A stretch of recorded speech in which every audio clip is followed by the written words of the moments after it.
I didn't think the moment that changed how I see power, respect, and bias would happen in a parking garage, but yeah, that happened. 3 sentences in, and I'll say it plainly. I was wearing a judge's robe, walking through a secure courthouse garage, and a uniformed officer looked at me and decided I didn't belong. Not might not belong, didn't belong. You know what I mean? It was the middle of a Wednesday, one of those days where your brain is already tired by noon because you've been making decisions that actually affect people's lives. I'd been on the bench since early morning, presiding over a murder trial that everyone in that building knew about. Lawyers were tense, the jury was locked in, the defendant was watching every move I made. At around 2:10 in the afternoon, I called a short recess, 20 minutes. Nothing dramatic, just enough time for defense counsel to grab some additional exhibits and for everyone to reset. I realized I'd left a box of case law in my trunk, materials I knew I'd need when we came back, so I did what I'd done 100 times before. I stood up, kept my robe on, grabbed my keys, and took the elevator down to the judge's parking garage. Now, this garage isn't public. You don't just wander in. It's badge-controlled, monitored, and patrolled. Every judge has an assigned space. Every officer assigned there knows exactly what it's for. I stepped off the elevator, walked to my car, popped the trunk, and I was already mentally drafting the ruling I'd have to deliver upstairs. I remember thinking about how to phrase it so the jury would understand without me sounding condescending. That's where my head was. Not on my safety. Not on whether I belonged. That thought had never crossed my mind. Then I heard footsteps behind me. Slowed. Stopped. "Ma'am, I need to see some identification." I turned around and saw a uniformed officer standing there, hand resting near his belt posture. Rigid eyes fixed on me like I'd just tripped an alarm. I blinked, honestly confused. "I'm sorry," I said, "because sometimes people misspeak, right? Sometimes there's a misunderstanding and it clears itself up in 2 seconds. "This is a restricted area," he said. "I need to see your ID right now." I looked down at myself for half a second. Black judicial robe. Car keys in my hand. Trunk open. Judge's parking sign literally behind me. I smiled, a little polite professional. "Officer, I'm a judge. This is the judge's garage." He didn't soften. Not even a little.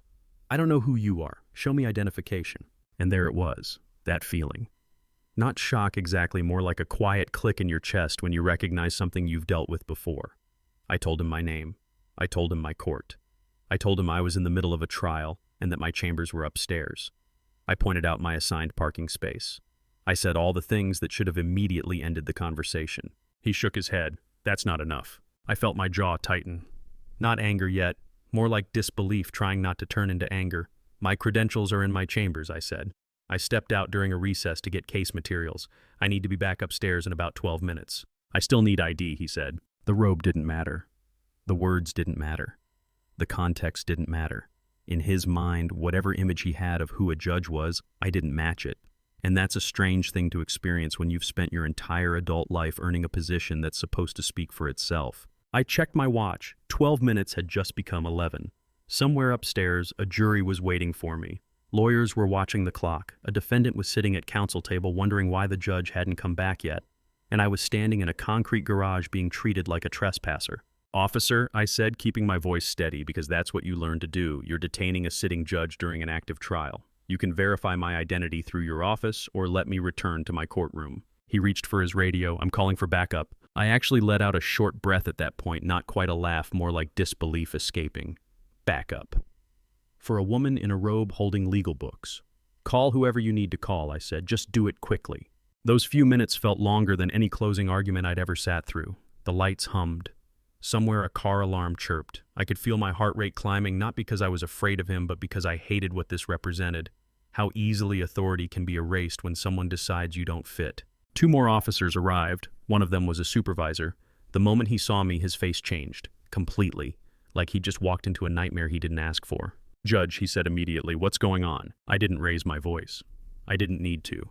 "Your officer has been detaining me because he doesn't believe I'm a judge. I'm due back in court in 8 minutes. The supervisor turned to him. "You stopped her." "I didn't recognize her," the officer said. "I was following protocol." "Protocol," the supervisor said, his voice dropping. "She's wearing judicial robes. She's in the judge's garage."